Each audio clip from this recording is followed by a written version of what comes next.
Climate change mitigation and New York.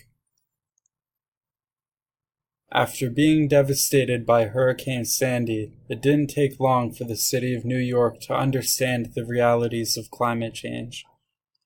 34 people lost their lives, 2 million were left without power, and damages totaled $19 billion, prompting city officials to take the issue seriously and make plans for the future. As a coastal city with millions of residents, almost every aspect of climate change is relevant to the area as it becomes increasingly vulnerable. Sea level rise and flooding alone have caused significant damage, while pollution, rising temperatures, energy, infrastructure, and other factors all pose problems to solve of their own.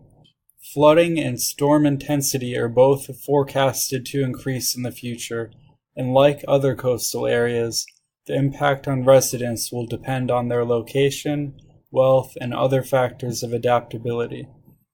Fortunately, New York City has recently taken a strong stance on global warming with big plans to reduce emissions and mitigate climate change effects. Due to the fact that New York's buildings are its leading source of emissions, regulations have been introduced to cap fossil fuel use and create greener, more efficient buildings overall. The city has also recently invested $385 million into its trees and forests, which are extremely important due to their ability to store part of the city's carbon emissions. Community compost and organic waste sites are being expanded, and in some areas there is even affordable shareable energy being produced.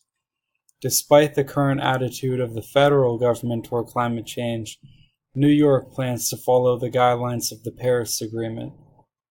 It's very encouraging to see a major city like New York become responsible for its own impact.